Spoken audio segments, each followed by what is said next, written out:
Ada sebuah kisah yang sangat menakjubkan yang disebutkan oleh Abu Hatim Ibnu Hibban Al-Busti rahimahullahu ta'ala rahmatan wasi'ah di dalam kitab beliau Rawdatul Uqala wa Nuzhatul Fudula. Tatkala beliau menyebutkan pembahasan tentang larangan dari tajasus dan suudzon berprasangka buruk. Maka beliau di sini membawakan kisah dari Tolha bin Abdullah bin Auf. Tolha bin Abdullah bin Auf sebagaimana disebutkan di dalam sirah beliau, biografi beliau adalah Qadil Madinah zaman Yazid. Beliau adalah seorang Qadi Madinah di zaman kepemerintahan Yazid bin Muawiyah. Wa kana syarifan jawadan hujjatan imaman yuqalu lahu Talhatun Nada. Dan beliau adalah seorang yang sangat mulia, sangat dermawan, hujjah imam, dan digelari beliau Talhatun Nada karena kedermawanannya. Maka disebutkan bahwa suatu ketika istrinya Tolhah berkata kepada suaminya, "Ma ra'aitu ahadan qad al-amin ashabik." Aku enggak menjumpai seorang pun yang lebih tercela dibandingkan sahabat-sahabatmu. Maka Tolhah mengatakan, "Mah la taquli dzaka fihim wa ma ra'aiti min umihim." Loh kamu jangan mengatakan demikian kepada mereka, terkait mereka. Dari mana, apa yang kau lihat dari sisi tercelanya mereka? Maka istrinya mengatakan, qalat amrun wallahi bayinan. Perkara yang demi Allah sangat jelas. Maka suaminya mengatakan, wa ma huwa, apa itu? Istrinya berkata, idza aisarta lazimuka wa idza asarta janabuka. Kalau kamu lagi lapang, kamu lagi berkecukupan, lagi banyak harta, maka mereka semua nempel ke kamu. Akan tetapi tatkala kamu lagi kesulitan, lagi sempit, gak punya apa-apa, mereka semua menjauh darimu.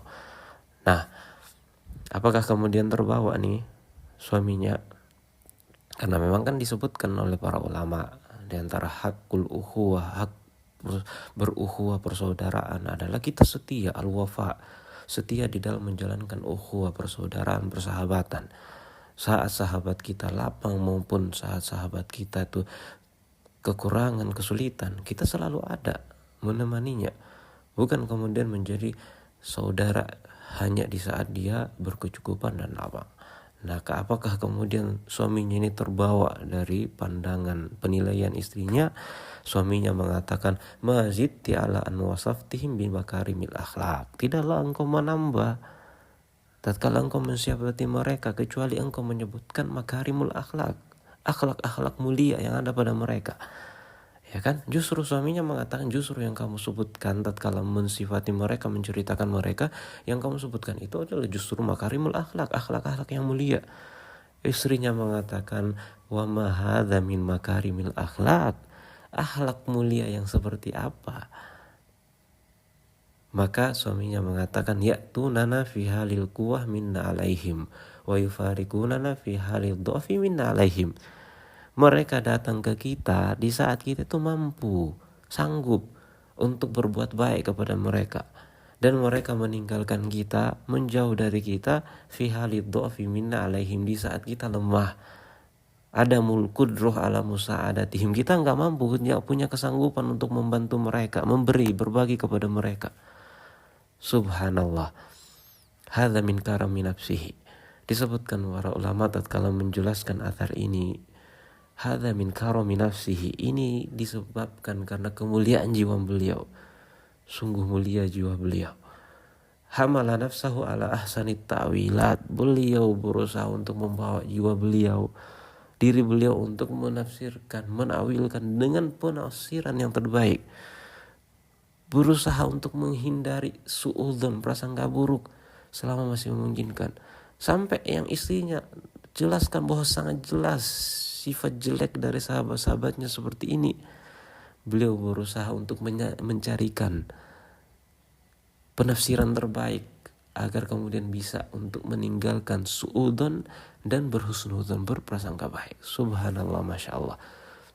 Sebagaimana pesan dari sahabat Umar bin Khattab radhiyallahu taala anhu, "Wadhu amru akhika ala ahsani hatta ya'tiyaka minhu ma yaklibuk." Letakkan urusan saudaramu dengan penafsiran yang terbaik, penilaian yang terbaik. Pokoknya segala hal dari saudaramu usahakan untuk husnudzon, hatta ya'tiyaka minhu ma yaglibuk, sampai datang kepadamu perkara yang memang sudah nggak bisa lagi, sudah sangat jelas, terang 100%, bayin jelas 100% bahwa ini memang sudah nggak bisa lagi untuk sunudon, baru kemudian nggak berlaku sunudon. Wala tadhunnanna bi kalimatin kharajat min muslimin syarran wa anta tajidulaha fil khairi mahmala. Sekali-kali jangan kamu menyangka hasungan untuk kemudian selama masih memungkinkan untuk kita berprasangka baik ucapan dari saudara kita muslim ataukah perilakunya, urusan-urusannya, selama masih bisa diprasangkai dengan prasangka baik, maka tidak halal untuk kemudian kita tidak berprasangka baik.